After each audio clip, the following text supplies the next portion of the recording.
You're listening to Mile High Insiders with Nick Kendell and Luke Patterson. Head on over to milehighhuddle.com for all things Broncos. Now, it's time to find out what's going on behind the walls of UC Health Training Center. We're waiting for the moves. We got our 4 check marks here. Going to wait until John behind the scenes here gives us the thumbs up to say that we are good to go on our Facebook page. You guys go find that Mile High Huddle. Oh, wait, John's giving us the thumbs up here. Carl, take it away.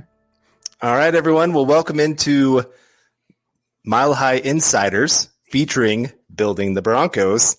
I know that might be a little confusing, but I'm subbing in here for the day. Very excited to get 2 days here with my man, Mr. Nick Kendell. How are you, buddy?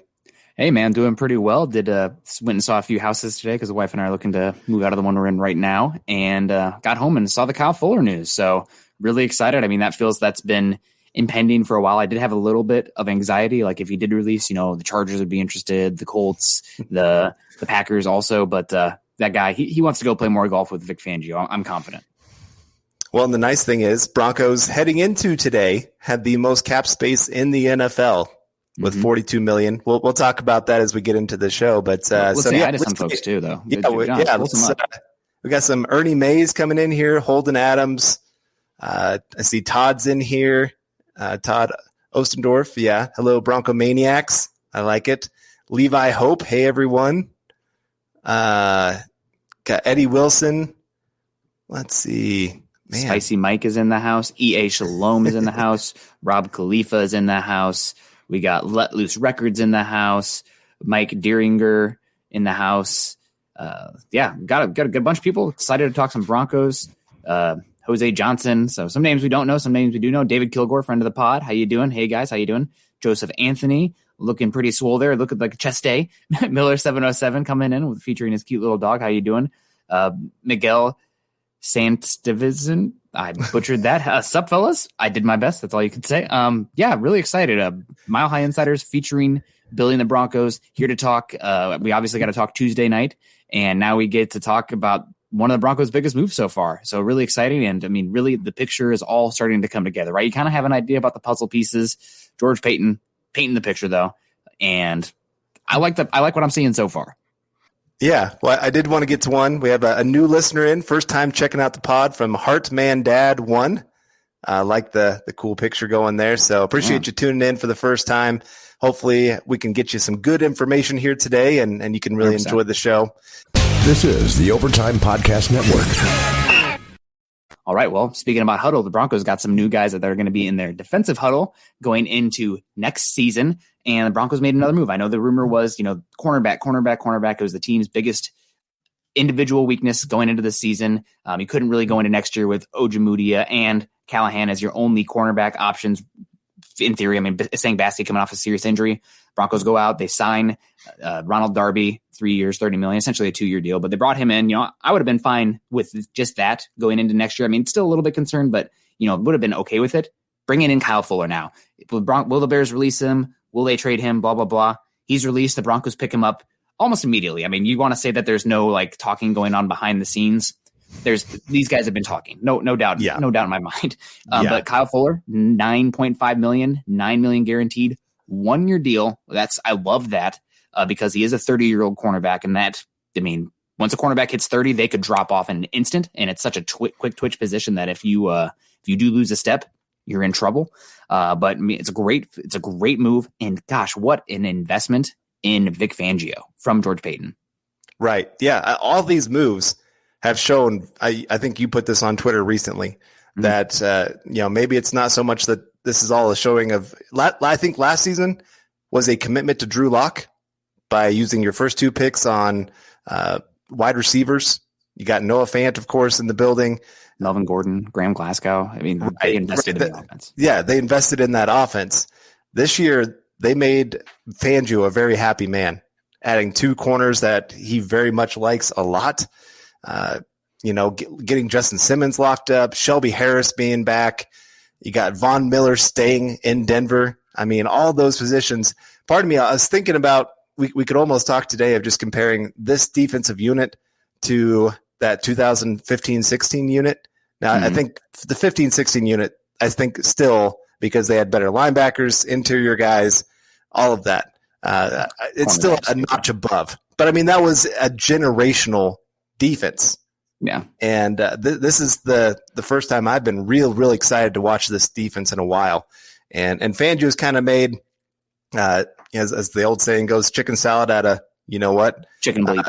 Yeah. But now he's got the high-end chicken to put into the salad, and it's going to be delicious. Working with Wagyu beef right now, right? Is that how you pronounce it? The good stuff. Kobe. Or whatever. Yeah, there you go. So, yeah, it's a very exciting time. And there we go. Yeah, Mohammed coming in here. And we do have Mohammed came in way early to the show. We really appreciate that. Hype with a hippo there. Love it. From Mohammed with the super chat. Man, that looks great. Love it. And so much, I'm hyped for today's show. That is for sure. This is a guy that we've talked about before, that when there were some rumors, man, that he could maybe hit the market or be traded or anything like that. I would have traded for this guy. I disagree. I disagree with you for trading for him. Okay. And it's multiple reasons. I mean, I would love to get him, but I thought there were other options out there still where I would be willing to bring him in. I did not want to bring him in for $14 million, and I really did not want to give up capital for him. The Broncos need their picks. This is a team that they need to fill out the back end of the roster still, and they might be interested in moving up for a quarterback. Those picks are very valuable. So I was willing to play chicken and see if they would blink and if they would release him. And here we are. Like, I was thinking if the Broncos would move on from we gotta get to this one here real quick. Yeah, pulling it up. Absolutely. Pobby coming in here. Thank you so much. So excited for the Broncos country with a great cornerback signing. Made my day. Go Broncos. Well, we appreciate you so much. This made my day. Also, thank you for liking, sharing, tweeting. I think Pobby is the biggest fan of my pets besides me and my wife. She loves my dog Summit, and she I posted one of Queso today, our cat named Queso, which best name ever for a pet. I'm sorry, guys. But amazing. So yeah, thank you so much. We really happy to have you here today. And I know that you're working a new job. It's been stressful and busy for you, but it's great to have you joining us live today. We always appreciate your patronage and your eyeballs. So thank you so much. I'm wondering where that picture was taken. Where's that background? That looks awesome. Yeah. I know you've been trying to figure out your backpacking trips. Man, that one looks like a good place to go. Yeah, and let's keep rolling with these supers here. Oh, we got another one. Let's double it up. The Dungus. I was figuring this 99 would be coming for like a Fitzpatrick signing. You know, he was saving the big guns for the big beard. But this is really good as well. Thank you so much. Obviously, you guys can find Madungus's work. He does the Mile High Roundtable, friends of the show. We really do appreciate it. They do good stuff over there. Fun. That's a fun show. Yeah. I like it. I definitely like it. I like the beard in the picture there. I had trimmed mine up here recently, but no. Thank you very much, there, Mundungus. And let's keep these going, man. We got a lot of people wanting to talk here today. Yes, this is great. We got a lot we can talk about. I mean, how do you feel? So, while we'll get John working on the supers here as they come up, but how do you feel about this cornerback room and its transformation? I mean, obviously we talked early before the free agency period started that cornerback was the team's biggest need. But not only did they bring in Ronald Darby, now they brought in Kyle Fuller as well. Now, Kliss did tweet out that maybe the Broncos would move on from Bryce Callahan if they brought in Fuller, given how the contract is set up. I don't know if they will do that, but they can clear, I think, $7 million from moving on from him if they want, and only like $1 million dead cap. So it's a possibility. But right now, I mean, Fuller and Darby on the outside, and then Callahan in the slot. I mean, it's not as good as Chris Harris Jr., Aqib Talib, and Roby in 2015, in my opinion. But I mean, we've been preaching it. The Broncos needed depth and multiple guys in the secondary to keep up in this AFC West. And Paton coming from Minnesota, that's what the Vikings did as well, trying to keep up with the Packers. And they're the only team that's really been a viable threat to the Packers over the last 15 years. I think a lot of it has to do with that investment in the secondary. Well, we have Jay from Georgia coming in here. Would you still use a second or third pick on a corner? # Broncos country, # state of being. So this is that idea. Hey, you've turned a weakness into a strength. How about we make this strength a great, really good strength, and also set up for 2022 and beyond, really. I mean, is kind of the thought process here. And I'm not against this. I'm not against them using the first pick on it. Right. If it comes out. I mean, you still have Callahan, who has struggled to stay healthy. Darby just had his very first season of playing 16 games. Mm-hmm. You got our new guy, Fuller, he's stayed healthy all of his career, but he's getting on the wrong side of 30 now. And Ojemudia, we still don't know exactly what he's going to be moving forward, if he's going to be a true long-term solution at the position. And so you like to have as much depth as you can. I mean, we've seen where the Chiefs, I've still seen them linked to a lot of wide receivers. They're still trying to load up with weapons. And so having a counter to that of guys that can actually cover one-on-one and hold up for the most part, that's a smart investment. Yeah. You keep adding to this defense and keep it younger. I mean, that's the only thing with some of these signings is you got, well, even Shelby Harris. He's 30. Mm-hmm. And so when he gets done with this contract, he's going to be at 33. So he's on the wrong side of 30. Von Miller is maybe a 1-year rental. And you got these cornerbacks, or at least, okay, Fuller is a little bit up there in age. For cornerback. Yeah, for cornerback, I guess I should say. So you want to kind of get this group a little bit younger. You're going to have to start paying some of the offensive guys here pretty soon. Cortland Sutton looking like he's maybe going to get a pretty good contract. That Galladay contract, whew. Yeah. I didn't think he would quite get that. I thought he'd have to do a 1-year rental kind of thing. But he got himself a big payday. So, I don't think that's the worst thing ever to go invest a second or third round pick in a corner this year. Yeah, and when you're looking, especially day 2, I would argue day 1 as well for value positions, but day 2, you should not be framing those picks based on what they're going to contribute their rookie season, but rather what is their role 2 years down the line, 3 years down the line, 4 years down the line. And if you look at the Broncos secondary right now, cornerback, the only guy that's there beyond 2022 is, I guess Darby is, but if he's hurt, I mean, that contract's easy to get out of, but it's Ojemudia, right? So next year you're losing Callahan and Fuller off the books. So if there's a cornerback you love, there should be no reason that you shouldn't invest in it. It's too valuable of a position. You're going to be in the exact same situation a year from now, right? Where you're like, oh my gosh, the cornerback room's scary. Or if the value fits and there's a guy you love, the scheme fit, and the best player on the board is a cornerback, let's fix that hole now before it even is created. Yeah. All right. I know we got a few more supers coming up here. I'll let John take the wheel. Rod the Bro coming in here. No point to move back, move up and get our quarterback. We can get a cornerback in the second round or get a linebacker with the corners we now have already and develop them. I mean, this is going to be the biggest talking point for myself on socials, but just in general for Broncos going forward. Really, the only hole they have on the roster immediately is safety. And get with where the safety market is right now, Broncos should be able to find somebody that can plug that hole, right? And they're not going to take one at 9. And you should not go into the draft where they still have not invested in another safety, right? Like, you don't want to trade back and like, oh my gosh, if we don't get Mo Rig from TCU, the integrity of the defense will collapse. Like, that's just a bad position to be. So I'm guessing they will bring in a safety for cheap. I mean, if Anthony Harris gets $5 million, you can probably bring back Kareem for similar, unless he feels too jilted about that. But we'll see. I did want to point out Broncos have $32.7 million in cap space after this whole signing of Fuller and then the Simmons deal. It sounds like his cap hit is going to be like 5.7 or 5.8 this year. Okay. For Justin Simmons. We haven't gotten final numbers yet, but that seems to be where most people are leaning towards.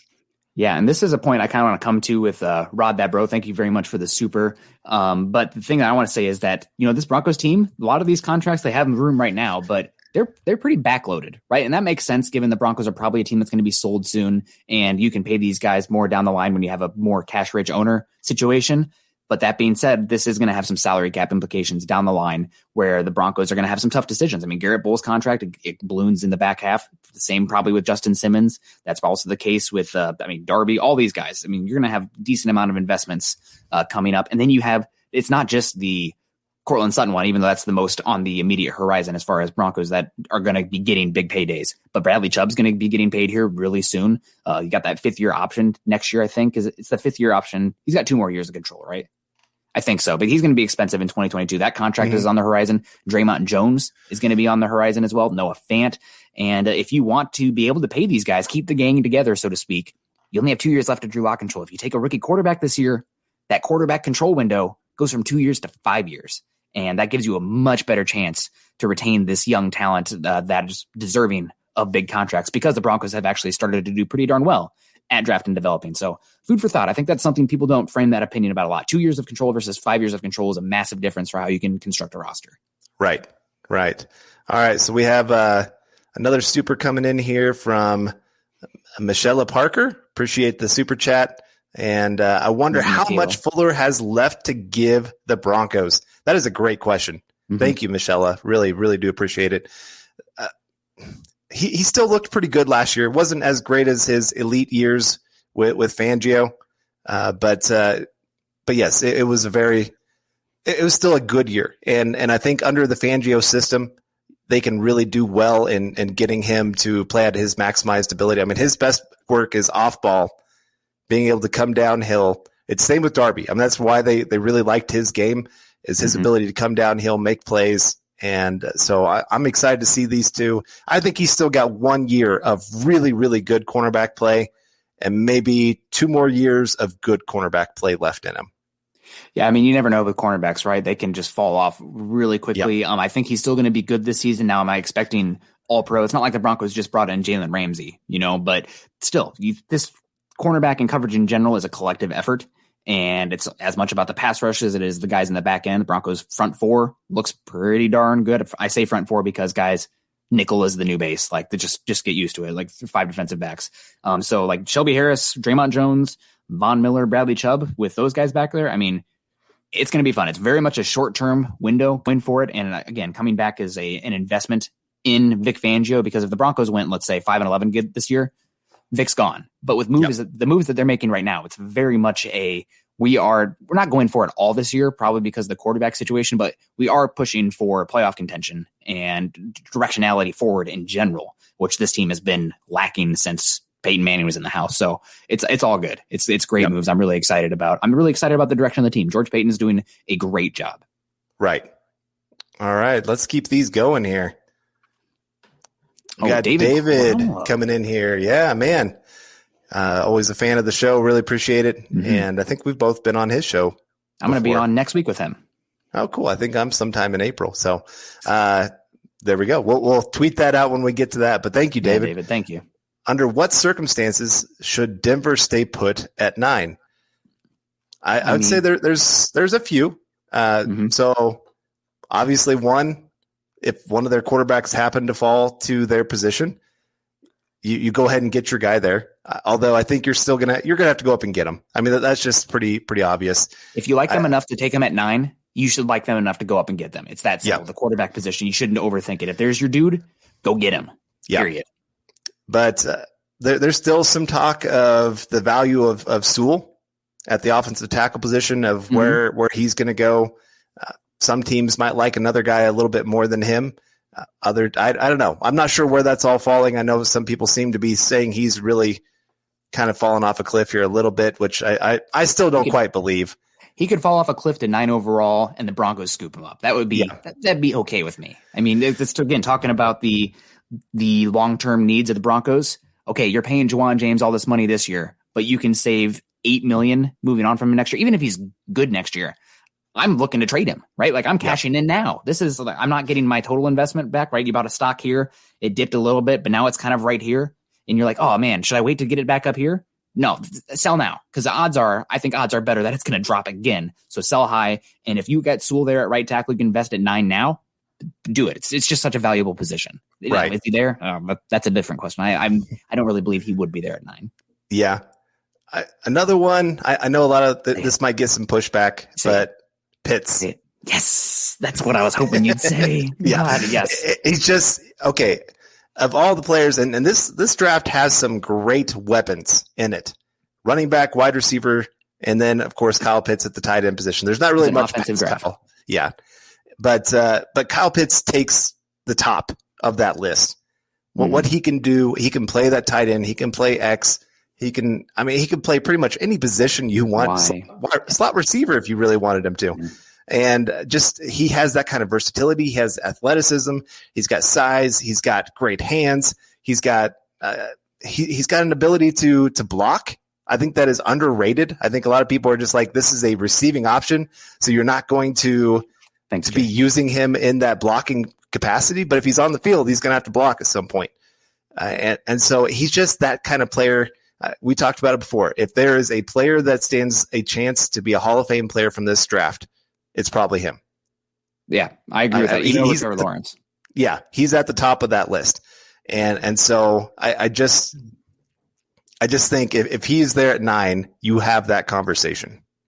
Yeah, and also I think people really maybe overhyped to Albert Okwuegbunam and even maybe Noah Fant to an extent, right? But we're talking about a different level prospect here in Kyle Pitts, and I am a subscriber, card-carrying member of positional value. But when it comes to players in the pass game, I believe in positionless football, and it's directly related to EPA per play. Like guys, like there's not many tight ends who can function as a team's wide receiver 1, but there are those guys, and I think Kyle Pitts could be that guy. George Kittle, effectively receiver 1.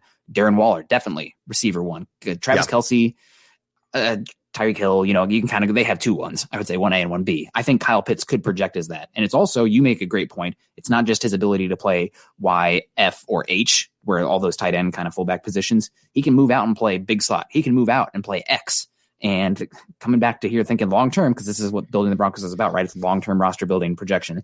You have 2 guys at X who could be gone next year. And Cortland Sutton, which Kenny Golladay contract, Sutton's going to get paid if he's healthy at all. I mean, he's better than Golladay, and he's going to get paid. And Tim Patrick also. So I think Pitts can function as an X as well. So if he's there at 9, he should not be there at 9. But if he's there at 9, you have to have that conversation. So right. That's about it for me, though. This is the Overtime Podcast Network. Yeah. All right, John Houston coming in here. I heard rumors on Akeem Hicks. Can you validate? I think there's interest. If he's released, I think it's possible. I know that some people are like, oh, why would you do that? I mean, you're strengthening your strength, and Hicks is 336'6". Like, he's a different kind of player than you have right now. Like, you don't have that length and mass on this team.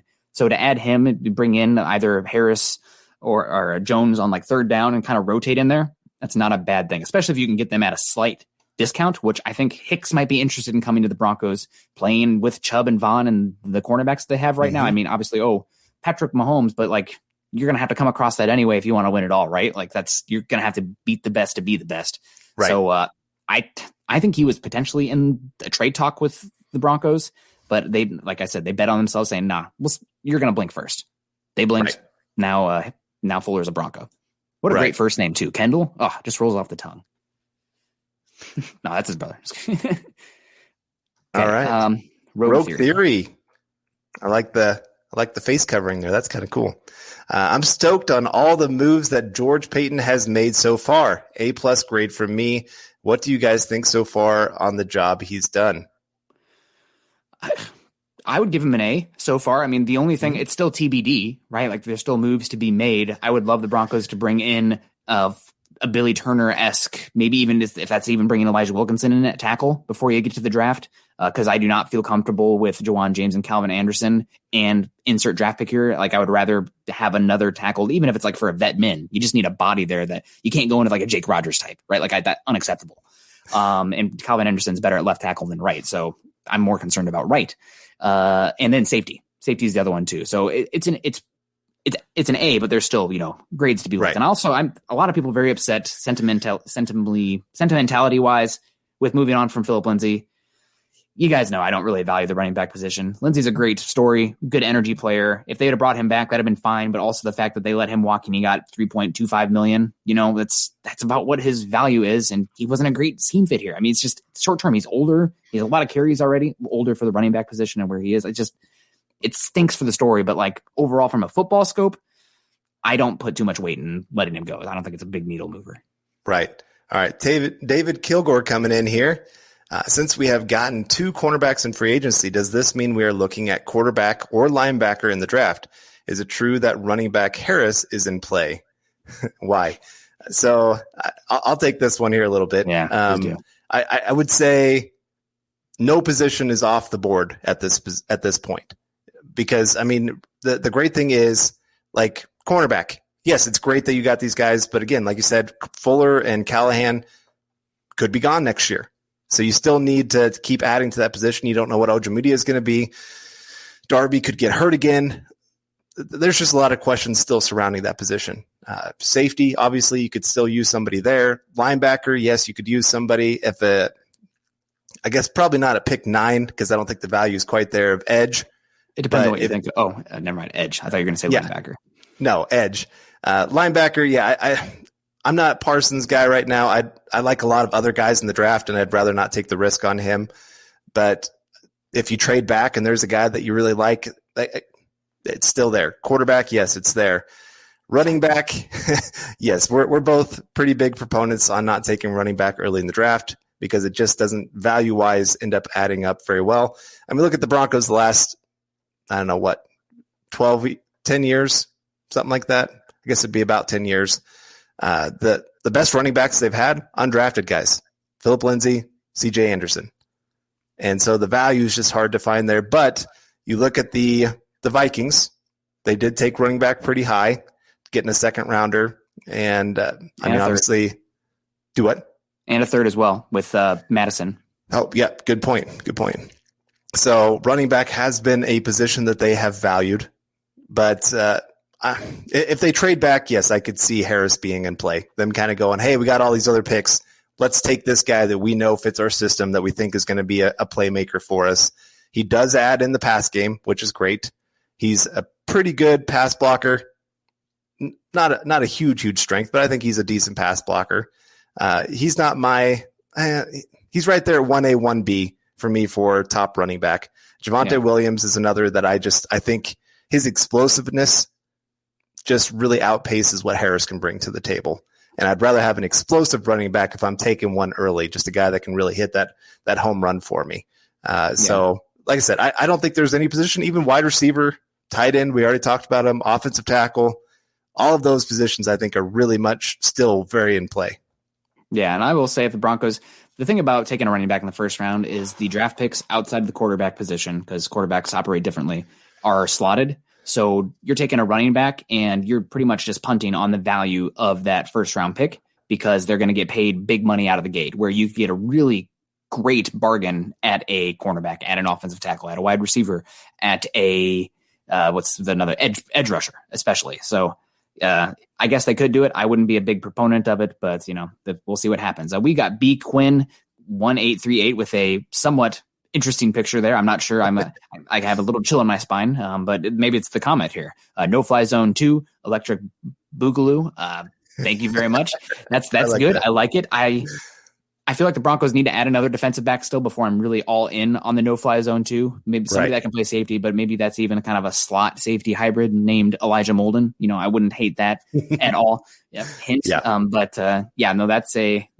It's going to be exciting. I'm really excited too. I mean, there's depth questions on the defense still, but you got the draft to kind of fill out some of that depth. We got Tyler Randall coming in here too. Tyler, good to see you. Thank you so much.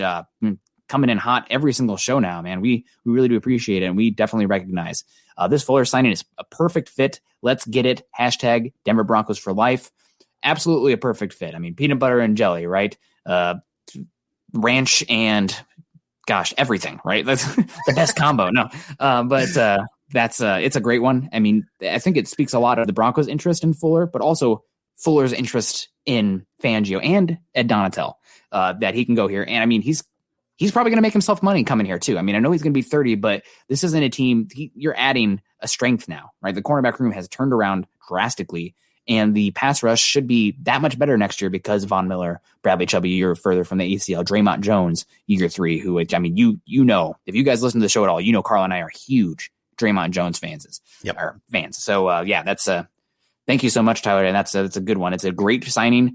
And again, I love that it's 1 year, because if they would have paid him like a 3-year deal at 30 years old, I would have been a little bit like, yeah, that's good. But the way these contracts are set up, I'm a little bit concerned about the long term. 1 year, 30-year-old cornerback, chef kiss. Great. Good job. Yeah. David. All right. David coming back again. Since Denver hasn't gotten a quarterback yet in free agency, does this smell of a Watson trade coming soon? So you guys think that we are seriously looking at that trade? Well, problem is, man, all this legal stuff has really put this into such a weird gray area with Watson. Yeah. And until all of that gets figured out, I don't think the Texans could trade him to anybody, and I don't think anybody would be trying to trade for him at this point. So I do think I know that the Broncos and a lot of other teams still have tons of interest in Watson, but it's kind of like Von Miller. Broncos didn't want to start really talking contract with Von Miller until all of his legal stuff got worked out. And so it's the same here with Watson. I hope we get an answer to that sooner than later, obviously, so we can kind of figure out what's going to happen there. And I don't want to speculate one way or the other in that situation. Yeah. Yeah, I mean, it's just, you said it best. It's such a gray area now. And also the value of Watson before, it was, all over the board because he can kind of dictate it as well with the no trade clause. But now, like, teams like, well, we don't know what's going on here. Let's just give you 1 first-round pick, where the Texans are like, well, we don't know what's going on here. He's still worth 5 first-round picks. So, B. Quinn coming in here. Let's make sure Watson isn't a creep first. I mean, look at the picture here of the B. Quinn's picture here. I agree. Like, let's not do the creeps. That one gives me the creeps, man. I'm not like, if you made that, respect, but I don't know what's going on. I'm a little heebie-jeebie. This is the Overtime Podcast Network. Roughing the Passer coming in saying Pitts, Glenn Hauser coming in. Also, Glenn, friend of the show, he said, evening, guys. Who do each of you think will be the next 2 or 3 free agent signings? Hashtag Hey Carl, hashtag Nick's National Park Pass bribery fund. I like it. My parents always get us a National Park Pass every year. So God bless you, Mom and Dad. But I'll take it. I'm on the market for a better backpacking tent. That's the next big one. Those things go like $500 a pop. So yikes. But 2 or 3 free agent signings. I think, obviously, I mentioned tackle already, right? Like, that's one. Offensive tackle, even if it's a low level kind of guy, I think you need another body that if Jawan James can't play, Calvin Anderson needs to earn his spot. Right, like exclusive rights free agent who's had up and down play. He should not be written in pen on the roster, right? He needs to have a competition with somebody. Yeah. Another one probably would be a cheap kind of level, another cheap level running back that might be able to bring something to the pass game. I think maybe it'd be kind of funny to do a swap. Philip Lindsay goes to Houston. Broncos signed Duke Johnson, who's a really good pass catcher, and that's something that this offense is looking for. Other than that, maybe a linebacker. Oh, a safety too. Safety. Safety. I was going to say, and I know Kareem Jackson, the Broncos are letting him test the waters and all that. Don't count him out on coming back to the Broncos. I mean, they're still, like I said earlier, Anthony Harris just got a 1-year, $5 million deal.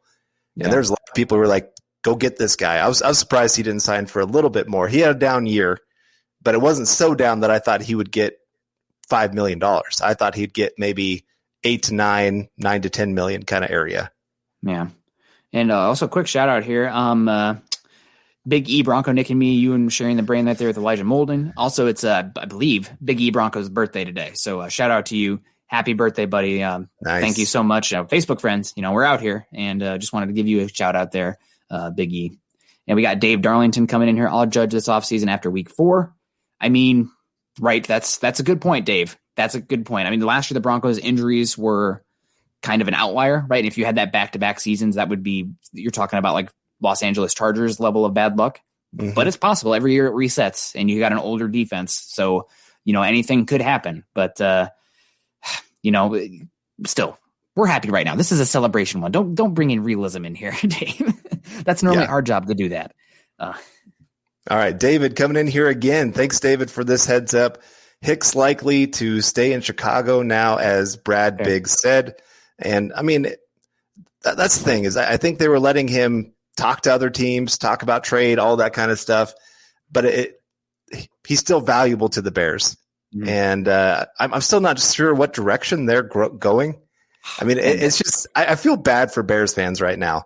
They went from like one day, oh my gosh, we are in talks with the Seattle Seahawks about Russell Wilson, to the very next day, hey, look at this. We have made this big quarterback signing, Andy Dalton. And he's going to be our starter. And it stinks for them because like that's a team that is prime, like get rid of everybody that's older and expensive, trade them for whatever you can, and just suck next year. Just be bad. It's better you don't want to be old and mediocre. Like that's the worst spot to be. And that's exactly where they sit. And they can't do that because of the decision makers, head coach and general manager are on a do or die season, right? So they're like 1 year off and they're spending resources to like compete this year. And it's just like, what are you doing? You're just like, make a decision, pick a direction. It's that ambiguity, not, putting feet in both pools kind of thing where it's like, you're just going to walk in a circle, right? Like you have two left feet right now. You're just going to keep over and over again. Yeah. Really dumb. Right. Really dumb. Well, yeah. Yeah. We've got Eric Gerst coming in here with the amount of cap space remaining. Thank you for this super chat. And this is an interesting one. I'd like to see Denver go get Jadeveon Clowney for a short-term deal. I haven't thought about that one. Clowney's so weird, man. I know. Let me ask you this. Why? Because he's had some productive moments, and he's one of the more athletic freaks to come into the NFL over the last 10 years. Why is he having so much trouble finding a team that really wants to commit to him long-term?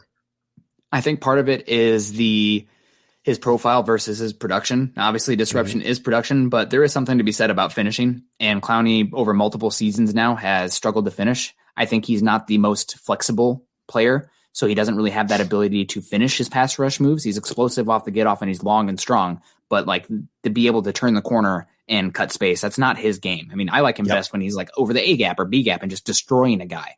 And that's when you see his tools. But like as far as like an edge rusher, like bending, I mean, not as good as the profile as you'd think. So that's a big one. Also, I mean, there's been some concerns about Jadeveon Clowney's work ethic, right? Like I'm not making that up. That's been talked about a few times where he's this really talented guy, but sometimes he's getting by a little bit just on that talent, right? Right. So, but hey, if he wants a 1 year, $5 million kind of deal, just to prove it, hey, I'm going to come in here, be really productive with a great defense. I wouldn't argue against it. Do you think he'd want to come here where he's probably going to be the guy off the bench? Right. Like that's my biggest thing. Like he's not at that point where like he's going to be playing for another contract after this, if it's a 1 year deal. Right. So do I want to come in where it's Von Miller and Bradley Chubb? I probably not. Now I never say never, you never know, but that just doesn't seem super, super likely. Like that makes more sense. Like if he's going to do that, why don't you just go to like Tampa Bay for a year? Right. Like if you want to be that kind of guy. So we got Adam Valentine coming in here. Thank you so much, Adam, coming in from YouTube with the super chat. Appreciate you. Keep on keeping on. John, we got some more coming down the tracks here. Here we go. Dave from Georgia again. On the subject of corners, do you think that Eric Stokes will be available at pick 40? Carl, go ahead. Oh, looks like you got a cough. You good? You're muted. Oh, sorry. I had to accidentally hit it there. That happens. That's going to be right in the general area where he's going to go. I'd say he's probably going to go a little bit earlier. I might be there at 40. I would take him there at 40. I do like him at 40. He's super athletic in his jumps and his straight line speed. However, his agility metrics are very concerning. I will say, obviously, the tape, he does look a little stiff on tape as well. I think his 3-cone and shuttle time were like in like the 6th and 7th percentile. And that's with pro day numbers. So like those are typically inflated. So there's a little bit of concern there. I wouldn't be against it. That being said, I would honestly, at this point, with how Broncos have set up this team, I'd be more interested in Elijah Molden there. Just because safety nickel hybrid type, that's a perfect scheme fit. So we'll see. We'll see.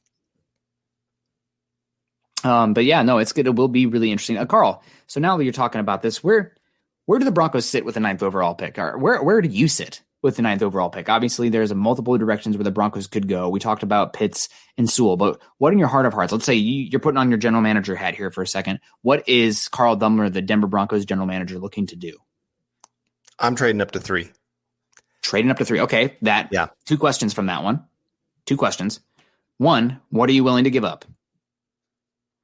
I'm willing to give up probably your 1st and 2nd round pick this year, your 1st and maybe like 4th round pick next year.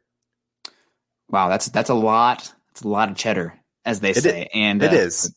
I mean, you're going to be competing with the Panthers. Probably you're going to be competing with the 49ers, probably. Maybe even still the Bears, maybe even still the Patriots. Those are all teams that have short-term quarterbacks, and the Washington football team. Didn't say it wrong that time. So there's teams out there on the market, and oh gosh, Lance coming in. Speaking of Lance, the second question is, who are you trading up for? I think let's just assume Trevor Lawrence and Zach Wilson are off the board.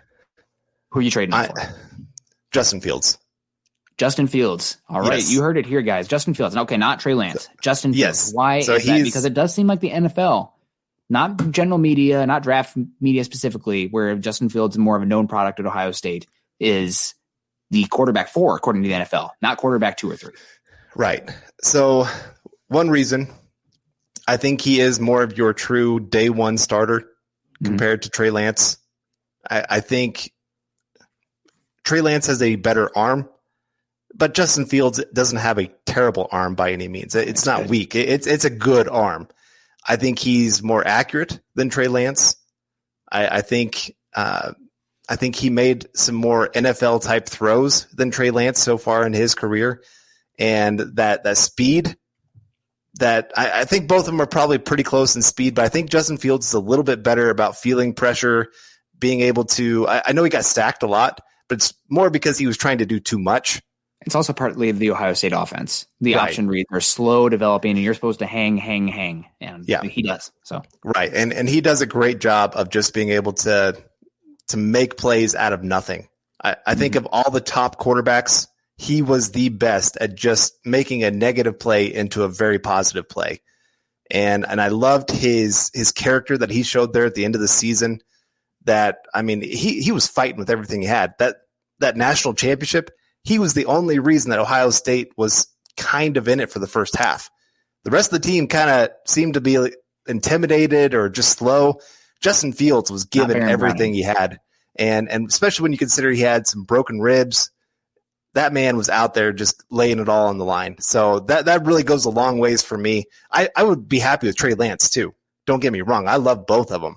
But I have Justin Fields just a notch above. I've said it from the beginning. I think there's 4 great quarterback prospects in this class, and I have a hard time. Trevor Lawrence is number 1, but after that, if you ask me to rank Lance, Fields, or Wilson, it's like arguing ice cream flavors, right? Like you're just talking about what's your preference rather than actually what is categorically better, in my opinion. I do know that some have more risk than others, but I think drafting a quarterback is more like a home run derby than an actual baseball game, right? Like you need to swing for the fences. I'm not looking to get on base. I'm looking to get home. Yep. So we got Pobby coming in here also with another super. Pobby, thank you so much. Happy birthday, Big E. We are grateful to have you in the MHH community. And we definitely agree with that. Happy birthday to you. I won't say your name on here because you don't have it as your actual name, but give you some privacy there. But happy birthday, Big E. Yeah. Yeah. It's always fun talking football with him, and Pobby always appreciate all the times of getting to chat with you as well, and Absolutely. How much both of you have supported the MHH community. Just huge. Mm-hmm. All right. Brandon Harden coming in here with the super chat. Bama Broncos. Did we getting any draft picks from Philip Lindsay? No, we didn't. That was honestly, this is again another sign of Paton. I think he has done a great job of connecting with players. I mean, I don't know if anybody heard his conversation with Justin Simmons when they were talking about the contract, getting it done, just being like, dude, I am here to support anything and everything about you. Same with Shelby Harris. I mean, both those guys just talking about, hey, this is home. This is the place to be. And I think they did a great thing for Philip Lindsay.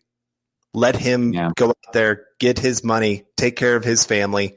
I think he just had a kid not too long ago. Mm-hmm. This was the best opportunity for him to maximize his value at this point. And so I think letting him get out of that, I mean, it was original round tender, so the Broncos weren't going to get anything back. But they rescinded that. Yes. Yeah, they rescinded that. But even if they had kept that and another team made an offer, the Broncos weren't going to get anything in return. Yeah, it just meant that the other teams would be more amenable to approaching Lindsay from the start because there wasn't that the Broncos could match it hanging over him. So he just had the ability to go out there and get the best deal for him possible, which is great. And I hope, kind of sad, kind of funny that he went to the Houston Texans just given their situation and how much they've already invested in the running back position. But, we'll see what happens. Hoping for the best for him. I mean, what a great story. And, not to be cliche, but Dr. Seuss, man, like, don't be sad that it's over. Be happy that it happened, right? Like Philip Lindsay and time in Denver. Great. Can't take that away. In the shop with Willie coming in here. It's a $5 super. Thank you so much. Speaking about cars earlier, I don't know a damn thing about. Are you a car guy, Carl? I am not. I'm not. Man, we got to talk with Willie about that. I'm the guy that has to look up every time a light comes on my dashboard What does this light mean? Oh no. There are lights on the dashboard? Yeah. Oh, that explains a lot. Okay, in the shop with Willie, we still need a little bit more depth on defense. So we're probably rolling with Locke. We'll be a playoff team this year, barring injuries. I mean, you never know. I think that is a good point. Carl, I want to bring this back to you, not to be a Debbie Downer, so to speak, but this defense, even though they are a little bit older, maybe they do need some more depth because defense is a depth-based, their production's based on depth a lot of times. Are you at all worried? Let's say the Broncos don't make a move at quarterback. Let's say even if they do make a move, it's like getting Nick Foles or something, something super marginal that doesn't really move the needle other than solidifies the floor of the room. Yeah. What are the chances that this Broncos team does contend next season as a good team, but is just like not in a good position to contend long term? And the names that immediately come to mind to me, specific situations recently, you have the 2017 Jaguars with Blake Bortles. Mm-hmm. Carried by a great defense, and they regressed fast, just like defenses tend to do. They have 1 to 2 years of greatness, and then they tend to regress because guys get old, guys leave, et cetera, et cetera. So that's a team. And then also, not to bring it too close to home with Vic Fangio, but the 2018 Bears, another team, great defense, good supporting cast, Mitchell Trubisky. They're good that one season, and also good enough where those teams are like, well, maybe we should give this guy another chance. But the reality is, the quarterback position is not good enough. And you lose that window to compete. So do you have any worries about that? Because I won't lie, like I'm happy about the defense. I'm excited about the direction of this team, but there's a little voice in the back of my head. It's like, fans are going to be talking about QB wins, like the Broncos went 12-4. Locke's great. Like quarterback wins isn't a thing. But do you have that worry? Or am I just really pessimistic? So I think even with a great defense in the AFC right now, you still need pretty decent quarterback play to make it to the playoffs. I mean, you think about there was a 10-6 team that didn't make the playoffs last year, and that was with an extra playoff spot added this past year. And so right now the AFC is absolutely loaded with quarterbacks, loaded with great teams, and a lot of teams that have done a lot to sell out to actually go win a Super Bowl.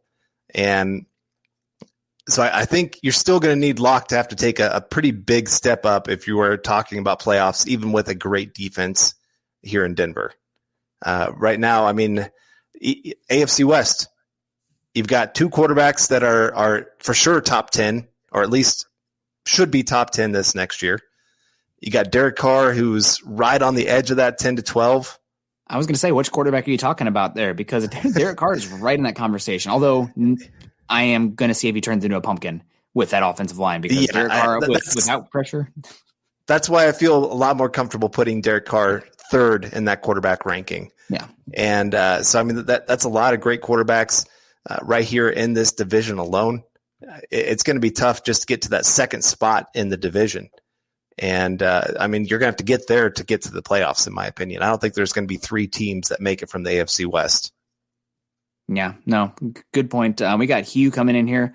When do you experts expect us to get a resolution at quarterback, especially if we trade for a quarterback like Darnold, Foles, Minshew? Feels like we move up for a quarterback in the draft. I mean, if the Broncos trade for Darnold, I would say that the ability to go for a quarterback in the draft vanishes, because the capital that you would use to go up and get that quarterback was just used on Darnold. And I also think that unless you have a drastic grade difference on Darnold versus the quarterbacks available, and let's just say Lance and Fields, because I don't think you're going to get up 2 or 1 to get Wilson or Lawrence. But let's say you view Darnold much better than Lance or Fields, then maybe you go get there and trade 2 seconds or a second and third for Darnold. But you have to be way more sold on him than those 2 guys, because Darnold's going to be $19 million against the cap in 2022, right? Like that cost. We talk about the cost control. It's not there for Darnold where it would be with that rookie. And at that point, just use the capital to trade up for a rookie quarterback. Yeah. At this point, I think I have reached, just because I don't think the Watson situation is probably going to be figured out before the draft. And I'd rather go ahead and get some things figured out with that. So it's either stick with Locke or go to the draft. That's kind of where I'm at. I love Darnold. There might not be a bigger fan of Sam Darnold than me. And if they did make that decision to go after him, I'd be pretty happy about it. There's just a ton of risk that comes with that, because you have to make your decision on his 5th-year option right off the bat, and you're probably not picking that up. So then you've got him for 1 year to prove that he is the man, and then have to decide who you're going to pay, who's going to be let go. And I'm not sure, like I said, the draft capital that you're giving up, probably at least a 2nd-round pick, to do that, not worth it at that point with that much risk added to it. So I like Darnold, and I love him in Denver, but the risk reward isn't quite there where I like it.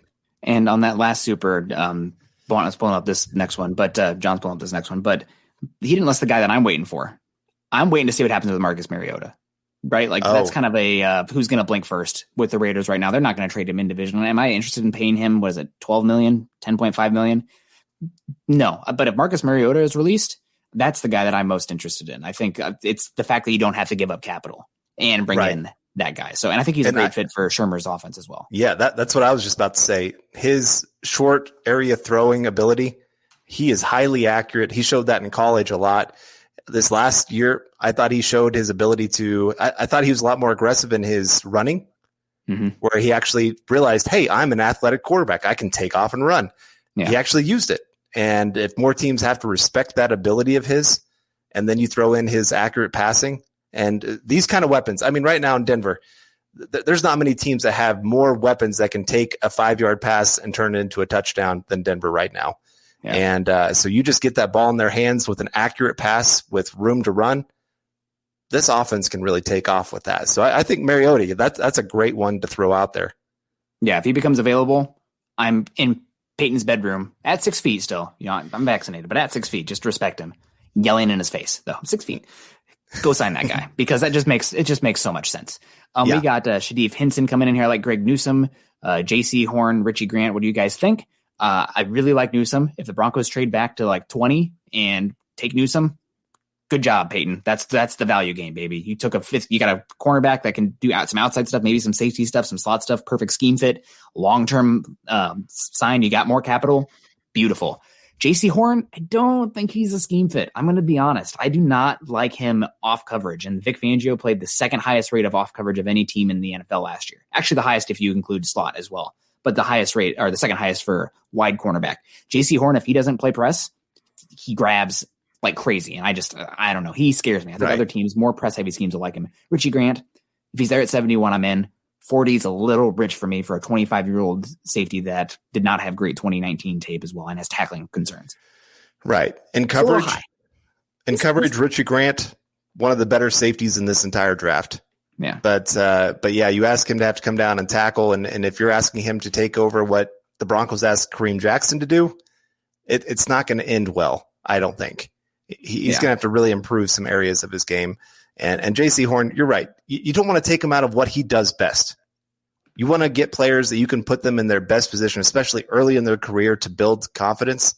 And J.C. Horn playing off, you're going to have to change up. And Vic Fangio has shown he is willing to change up a little bit.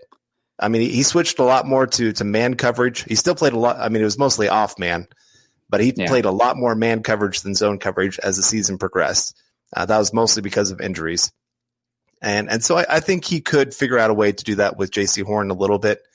But I just think there are other guys that it's a lot more of a seamless transition for them right off the bat. Yeah, that's definitely a good point. I think it's kind of like the Isaac Adam thing, right? Like he was in the wrong scheme. Press guy. If he's off coverage, he's just too stiff, does not have the click and close. He's not explosive enough in the short area. And J.C. Horn's a better cornerback than Isaac Adam. Don't get me wrong, but it's like, I think they're going to bring in a guy who's just that much better in press than off. That just doesn't seem like something they're going to do. So going down that rabbit hole, it's cornerback specifics here, but it's a good point, right? Like, and people are saying, I think it was Luke and I went back and forth a few times on the show saying like, well, maybe Vic Fangio is not going to be here very long. You know, why would they look for something specific to the scheme? Well, first off, you should still probably be drafting to the scheme that you have. And there are guys who are scheme transcendent, but you know, those guys are rare and they typically go top 15 every draft. Yeah. But that said, I mean, look at what free agency has been this year. This is an investment in Vic Fangio in 2021 and beyond. And I think this match quarters defense, this scheme is here to stay. And I know the press corner cover one, but I think the Broncos fans maybe romanticize it a little bit because that 2015 defense, Wade Phillips, et cetera, et cetera. But the match quarters is what's here right now. And that's what's the best. And everybody's trying to do what Vic Fangio is doing. I mean, Brandon Staley's like 3 years removed from being a quality control coach, right? Like, or 4 years. And now he's a head coach because people want this match quarters defense. You got the guy who did it in Vic Fangio. So we're rolling that way. All right. Well, we have Christian Garris coming in here, $4.99 chat. I really appreciate it. Who's your fill for the open safety spot? Hashtag state of being, hashtag DB for life, or 4L, I guess I should say. But I think there's a few options still out there. Unfortunately, I'm not a huge fan of this safety class for this draft. There's a few guys I like, but not a whole lot. You mentioned one earlier. Morig is a great one. He's probably the first one. Yeah. Holland, I think, would be another good one there. I'm still a big fan of bringing Kareem Jackson back. I think they should. I really think they should. He knows the defense. He's that finishing piece, and then you can have a rookie that sits behind him and kind of learns for a year. I think that would be just great for this defense right now. But I'm trying to think. Is there any others? Sean Wade, I don't know. Day one, I don't think he'd be able to do that transition. Yeah, I mean, there are some guys that I've enjoyed watching their tape. James Wiggins from Cincinnati is one. He's had 2 ACL injuries, but I mean, when he's on the field, I think without the injuries, he'd be talked about as a top 50 pick pretty easily. He was all conference, and when he's out there, he can do split field stuff. He can do some box work, he can do some nickel stuff. I think he's really talented. I also really like Jamar Johnson from Indiana, another guy who can come down, do some slot work, do some split field stuff. I think the Draft Network has him like valued at pick 200 or something. I think that guy's easily going top 100. He's too versatile on what teams are looking for from safety right now, right? Like we talk about versatility, maybe sometimes being like code for, a guy's actually not good at anything. Oh, he's so versatile. That's because he doesn't dominate any one area specifically.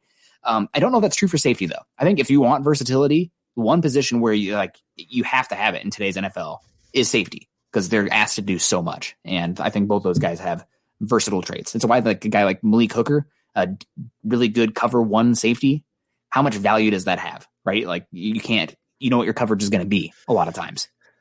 Right. Well, then we have Glenn Hauser. Do you think K-Jack could be back for $5 million? I think if Anthony Harris just got $5 million, that's probably about what you're looking at there for K-Jack. Maybe $1 million or $2 more because, I mean, he has graded out great for the last couple of years. I know we don't want to talk too much about PFF and their grades and stuff like that, but coverage grades are like specifically right. But for his job and what the Broncos want him to do, I mean, he's lived up to that hype pretty darn well. He's one of the few guys from a couple years ago that has actually lived up to his contract for sure. Yeah, no, that's a good one. I would love to bring him back. I wouldn't mind them bringing Will Parks back too. I don't think Will Parks, you would love him being one of your 2 split field starting safeties, but when you've invested like you have in cornerback now with the pass rush that they're going to have also, I mean, it's not the worst. This is a good one too. Hasim Nasruddin from Florida State. I don't love him, but like at pick 71, I get it. I mean, he's long and he moves solid, and that's for a safety. I think he's got a pretty high floor. Yeah. So, wish he'd put on about 10 pounds, but yeah, he can have 10 of mine. Thin. We got Christian Garas coming in. What about Mariota release? The Raiders released him a few days ago. I don't think the Raiders have released Mariota yet. If they did, I would be screaming. I told you, I'd be in George Paton's house right now doing a breaking and entering and yelling at him to sign Mariota. Maybe not yelling. Maybe I just sternly ask him because he did a good job by bringing in Kyle Fuller. But I would be all about bringing in Mariota. Yeah, I always think of the show The Office. One of the final episodes that Dwight has a megaphone and he's yelling like 3 feet from somebody, and they're like, "Can you put that down?" He's like, "This is how I express how much I love you," and that's how much you'd be expressing how much you want Mariota with the Broncos. I feel like also there's a meme of like a kid playing a trombone, like with 2 feet from a girl, like getting off the school bus, and she's like, "Ooh," and he's like right in her ear. Like that would be me. Just okay, there we go. Sign Mariota. Did Mariota get? He said he did get released. I didn't think he was. If he was, then I'm in. I've been busy house hunting today. I'm sorry, John. I pulled that one off there for a second to pull up. Somebody said he did get released. Guys, we thought Kyle Fuller was released like 30 times before he actually was. So I don't know what to believe. Holden Adams coming in here with the $4.99 super. Holden, you're a doll. We love you. Rocking that Cortland Sutton one. I would like to circle back to Cortland Sutton too, because this is a topic for another day, but we probably got to talk Cortland Sutton in context to Kenny Golladay. If we take Lance or Fields on draft day, how are you handling them? You start them or you let them sit behind lock or a vet? Well, I have signed Mariota in this fantasy world already, so he's probably sitting behind Mariota, and I'm letting Locke and that rookie compete. But also, if somebody's willing to give me like a round 3 pick for Locke, even if it's like a 2022 round 3 pick or something like a 4 and another 4 in 2023, then I'm interested. But that's probably what I'm doing. But God, fingers crossed, man. If they can bring Mariota in, I would have almost no complaints with this offseason. Not that Mariota's great. I just think he has the best like floor with also the highest attainable ceiling of anybody you get without having to give up draft capital. Right. And so here's the reason I think we need to talk about why do you trade Locke? Because he is a cost-controlled rookie on a rookie contract. The reason you do that is a lot of times for the locker room, because Locke's been here for 2 years. He's got guys that are going to be big fans of him, and it just makes it a little bit more seamless in the transition to, okay, hey, this rookie, this guy is our future. Rest of the locker room, get on board, get going with this guy. I think that's a lot of times what you try to do is just try to mitigate some of those locker room issues that could show up. Yeah, and to add on to that, there's only so many reps to go around, right? So you're trying to develop Drew Lock while also trying to develop Justin Fields / Trey Lance. I mean, that's probably not good strategy. There is actually it is a zero-sum kind of thing with those reps. So, given the market and how many teams have older quarterbacks, I think somebody would be willing to give up a late day 2, early day 3 pick for Locke. I mean, it's at that point, it's kind of like taking a quarterback. Like, let's say you take Jamie Newman, right? Like, this guy has some tools. Maybe he'll hit, right? And that's kind of where you're thinking about there. So we got another one coming in here. Ooh, the double supers on the screen. Alfonso coming in here with the $5 super. Sorry, I just had to give John a hard time there for a second. He's smiling. I can see it. Who are your top 5 prospects at pick 9? Oh, that's a smile there, John. I wish you guys could have seen that one. A lot of teeth. Who are your top 5 prospects at 9? Carl, can we do this without quarterback? I feel like if it's quarterback, it's like all the top 4 quarterbacks and Sewell. All right, let's move on. All right, so number 1, Sewell. I think when you're talking about position value and just player, the actual player himself, he would just be a great fit.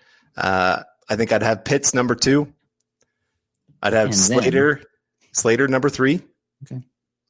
Farley number 4. Oh man, a lot of ways you can go on pick 5 or the 5th one. I guess I'll go Waddle, number 5 for me. Ooh, not Chase, even though Chase projects more as an X, and you might need to have a hole at X compared to speed. Waddle's so good, man. I don't blame you one bit. I'm curious your thoughts here. You're the wide receiver guy. It really comes down to I like guys that can just do so many multiple things on offense. Now maybe that's me just being very jealous of what the Chiefs do and how they use their playmakers. Mm-hmm. I would love to be able to see that with the Broncos just because, I mean, it causes so much confusion. I mean, when Tyreek Hill is coming across the formation and you fake a handoff to him, you still see the entire defense go with Tyreek Hill because they're going, this guy, if he gets the ball, he's gone. If we don't stop this guy. And so he also dictates box numbers. Like a good running back also dictates box numbers, but so does a speed wide receiver like that. Like you cannot play single high safety or you are fudged, right? Like, so like that's important to be able to manipulate things coverage wise and know that you I'm not going to be confused about what these safeties are doing because if it's single high, I'm going to the guy that runs a 4.2 40. It helps the quarterback a lot. So good point. And I do want to point out, I had 4 offensive guys there out of the 5. Yeah, I mean that's how the top of this class is, Carl. Yeah. I will be different here, just to be a little different. I do think that Sewell, Slater, although I don't love the Slater fit as much, because I think I wanted to try him at tackle first. So I'm taking a guy in the top 10. I want him to be a tackle. I think he's a better outside zone scheme guy. I don't know if he's as much like power blocking, gap blocking for the tackle position as he's more of a recovery winner, right? Or a positional winner rather than a brute force guy. So, he's still so talented and you'd really another investment in the offensive line. No issue there, but Pitts, Sewell, Slater. I still think Caleb Farley is such a good scheme fit. Now I'm not as worried about, he missed a year. Okay. We'll play him somewhat this year. I still think he's got elite talent and he's a great scheme fit and the cornerback is that valuable. and you have more long-term need at cornerback than wide receiver. Otherwise, I would be with you with wide receiver. It's just like you have these young investments still, and I am probably going to pay one of Sutton or Patrick. I'm not going to let both those guys go. So probably not doing the wide receiver. This is going to kind of be this one has an asterisk on it. I'm not going to say Parsons because the off-field stuff scares the hell out of me. And I don't know, were we on the podcast together when Malik McDowell's draft? I think we were. Yeah. Okay, Malik McDowell, everybody's saying, oh, this guy, so immature, so many questions, blah, blah, blah, character issues, locker room issue. I didn't care because I saw the athletic tools and the talent, and I'm like, I'm going to take a shot. And he's out of the league in 3 years. So, like, this stuff matters. I get a lot of the same vibes with Parsons. And Parsons stuff is even scarier because, like, the hazing stuff is, like, bordering on domestic violence. Assault. I feel like I don't want to use the R word, but, like, holy cow. Yeah. But asterisks here. If the medicals come back clean, Jalen Phillips at 10. Now, I know that's really scary, but part of it is the nuance of Jalen Phillips that UCLA, if you have 3 concussions, you are automatically retired. You're not allowed to play sports for UCLA anymore. Just a little bit more progressive, I guess, on that medical side of things. But if you don't have concerns about Jalen Phillips' long-term medicals, I think he's probably the best defensive player in this class, like talent-wise. He's got great burst. He's flexible. He's long. He can win in a variety of ways. It's the concussions that are scary. But, I mean, you're talking, if we're ruling out the quarterbacks at 9, I think there's a conversation to be had about Jalen Phillips. He's just so talented. He's so talented. Right. So, but I'm scared. There's an asterisk on that one for a reason. Okay. All right. We have Shadeef Henson coming back in again. Really appreciate it. Thoughts on Jabril Cox? I would take, it's another one of those guys where like 40 is a little early for me. And I understand that he might not make it to 71, but like, I want to see what the board looks like at 40 before I go in with Cox. And if he's not there at 71, I'll figure something else out. I'm more interested in Jamin Davis from Kentucky because like Cox is very smooth, but he doesn't close A to B very well. He's not super explosive and like top 40 pick at linebacker. That guy needs to be able to close some ground. I do not see that with Cox. Very smooth, good mover. I like in terms of short area and coverage and stuff, but like A to B, I don't see it. Sideline to sideline, I don't see it. At 71 though, whatever, fine. But I would much rather take Baron Browning or Jamin Davis if we're talking linebacker at 40. There we go. Just my opinion. What do you think? Jake King coming in here. Appreciate it again right there, Jake. You guys do a great job. Love the show. Is offensive tackle our biggest need now after we shored up cornerback room with Fuller? Go ahead, you want me to go on this one? Yes, all right. I do. I'll say safety right now just because there's no one. It is Justin Simmons, nothing. Yeah.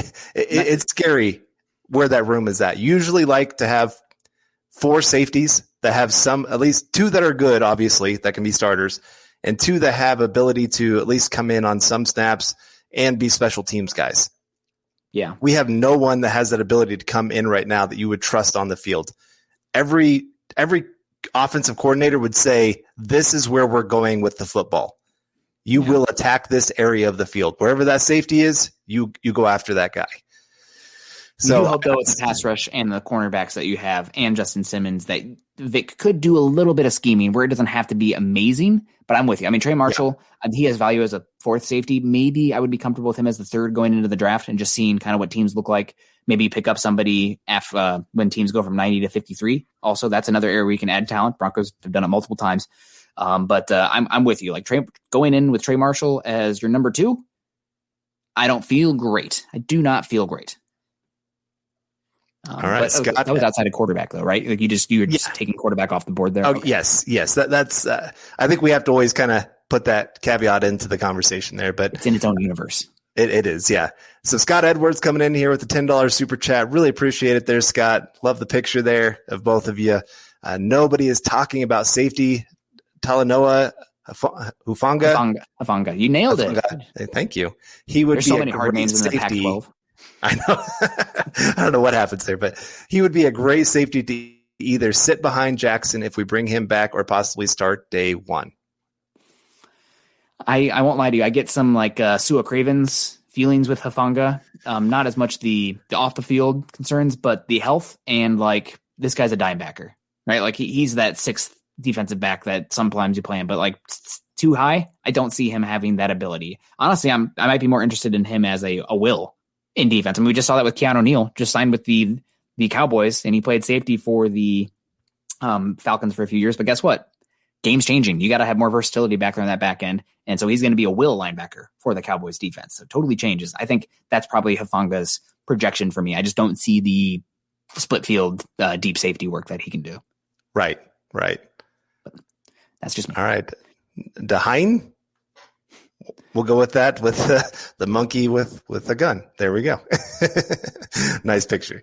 If we trade back to 15 to 20, who are your top 3 targets? Hashtag Nick's REI fund. Oh my God. The REI in Seattle is, we were there for like 3 hours, right? It makes double mask. Yeah. It makes you weep tears of joy. My wife's cousin was one of their high-ranking officials there, not to brag too much. And so he'd let us go there and look at some things. It was kind of nice. I liked it. Now he's working for Russell Wilson, actually. Oh, interesting. Yeah.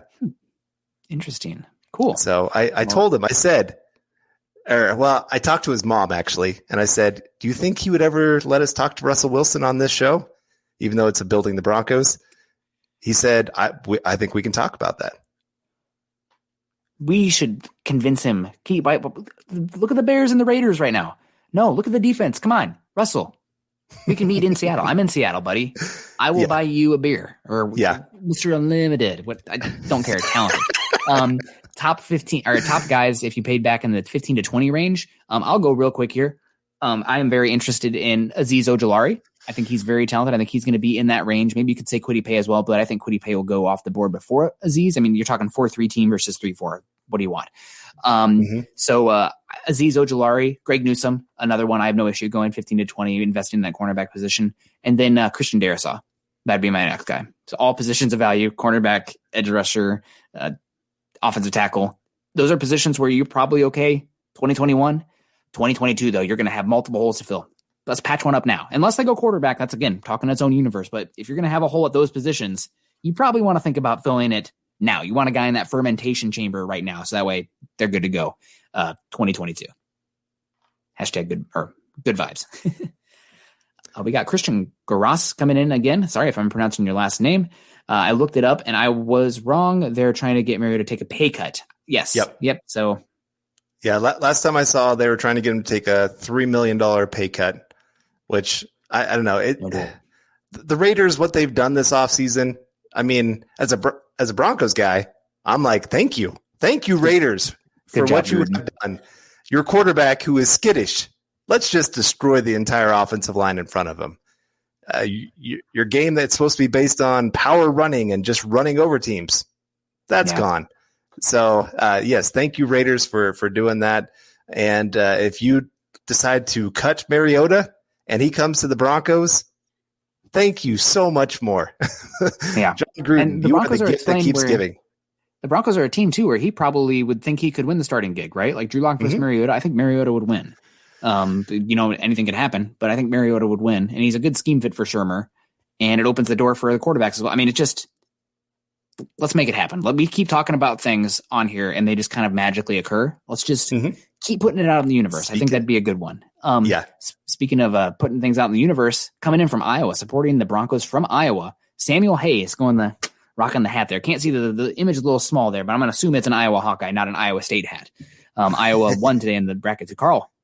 We might have an impending matchup coming up, man. That's Sweet 16. Kansas versus Iowa. Oh my God, if that happens. Carl's the nicest guy, like I know, guys, but when it comes to Kansas basketball and disparaging the Iowa Hawkeyes basketball team specifically, pulls no punches. This dude is merciless. So if they play and Iowa wins, I bite my tongue. I'm kind of like, Iowa Hawkeye basketball. But if they win, Carl, coming for you. We got to get to Samuel's question. He's asking about the Broncos at 9. I mean, I think my strategy, honestly, do you think the Falcons? I know Albright keeps saying they're going to take Lance, but with how Matt Ryan's contract is structured, I mean, they can't even get out of it for like another 3 years, right? And then at that point, you only have 2 years left of cost control for that quarterback. Do you think they are going to take Lance? Do you think they would? I mean, it seems weird. I've heard other things too. It's just I don't know. Right. No, I think especially once they did that deal, I was kind of going back and forth before it, but once they redid his contract, I was like, it's really hard to see them going quarterback because, like you said, it's either you can't get out of that contract. The dead money is just impossible. And are you really going to bring in this rookie to sit there for 2 to 3 years? I mean, it's kind of like Green Bay this right now. Green Bay's kind of run into that same thing where I think they kind of thought they were maybe going to be parting ways with Aaron Rodgers soon, and then he goes and has an MVP season. And so now they're kind of stuck with this first-round quarterback that you're like, what are we going to do with this guy?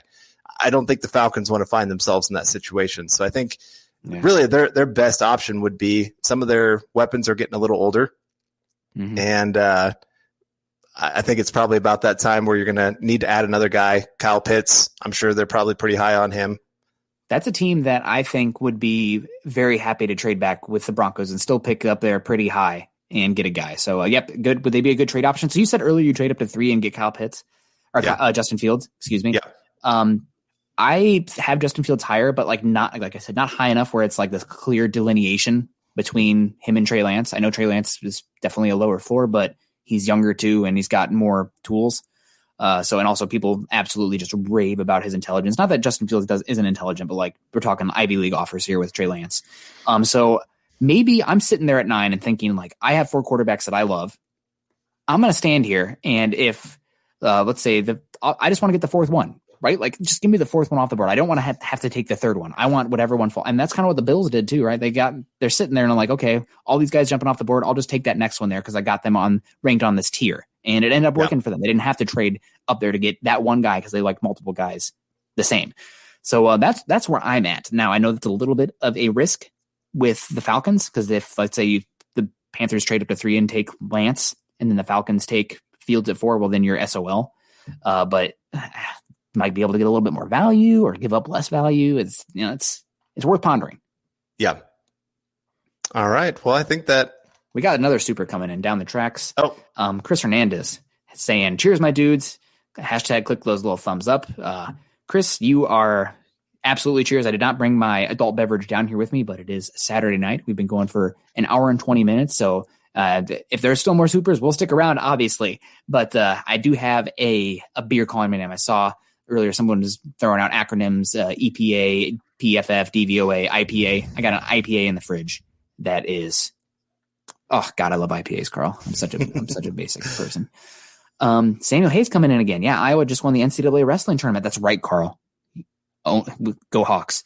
And should make a good run in basketball. First university to win both. Go Hawks. Student at Iowa. Sam, I'm sad that I was in Iowa City for 4 years before moving out to Seattle in August, and more of my building the Broncos stuff. hoping to be famous some point. I'd see like Kirk Ferentz walking around, and that was kind of the coolest one, or talking with the football players. But that's go Hawks. Are there any Hawkeyes, Sam, that you think the Broncos should go this year? I think my guy would be Chauncey Golston. If you can get Chauncey Golston day 3, that'd be a fun pick. There you go. I was just going to say, is NCAA wrestling, is that even real wrestling? It's not real because the Hawkeyes just win it every year. They're just that good, So it's kind of like, no. Actually, Penn State has been really, really good for the last few years. And the team historically that's won the most is Oklahoma State, but Iowa has like huge history in wrestling. So I don't know if you ever watched Grey's Anatomy, but the guy was like, one of the guys in it was a wrestler from Iowa, because just to be cliche, it's a religion out here. Tristan Wirfs, really good wrestler as well. So cross train. If you guys have kids, don't let them just play one sport, and cross train them. Especially wrestling is great for those trench players because leverage. Okay, John is throwing the hands up right now. Oh, it is. Okay, it's that time. Well, guys, we appreciate you so much. We're going to get on out of here. That's going to do it for Mile High Insiders presented by Building the Broncos tonight on this Saturday night. You guys can find Carl on Twitter at Carl Dumler MHH. Also, guys, make sure you find John on Twitter at John K MHH. We wouldn't be able to do the show without him. Also, he's good for providing some laughs and smiles behind the scenes too. Let us know what's going on here. Guys, make sure you head on over to milehighhuddle.com for all of our written content and the MHH community content as well. That's very important. That's a good area where we can talk some football on those articles in the chat section, et cetera, et cetera. Guys, head on over to iTunes, leave us a 5-star rating and a comment. Doing so, we need to go back and check that soon. I said that if anybody was putting those on there for the Huddle Up podcast, which is all of us, that we would read them on the show. And I haven't checked them in a couple weeks, but we'll get back on that. So if you guys put in a 5-star rating in and a comment, we'll pull you up on here. It's essentially like a super. We'll talk it through. So we appreciate it. Jay Roper wrote us a super nice one. We really do appreciate that. Also, probably the most helpful thing you guys can do for us, like, subscribe, and share. And I'm seeing now, I came back to the screen to reading off the closing script there. Eric Gerst come in. We'll be back to the clip. We'll go back to the script. As an NDSU alum, I'd love to see Denver go Trey Lance, Dylan Radunz, and Jabril Cox back-to-back rounds 1 through 3, respectively. Go Bison. Well, that's I guess that's a possibility. I mean, that would fill out three needs. I will say I like Radunz. I don't really know if I love him in Denver. Like, short arms, kind of more of his own heavy guy. Like, if we were still running the Kyle Shanahan scheme, I'd be more interested. I just don't know if he's a power scheme guy, especially if he's going to play guard. So Charlie Beagle coming out, having a blast. Great show as always. Well, guys, like I said, like, subscribe, share. If you are joining us on YouTube, if you're still watching on Facebook, click those thumbs up, laugh, react, heart react, angry react. We said Philip, we were kind of whatever about Philip Lindsay. I'm sure last night's show was, or some of the shows have been a little bit more, verbose with that, grandiose with that. So that wasn't us today, but we're happy, man. We're bringing in Fuller. Defense is taking shape.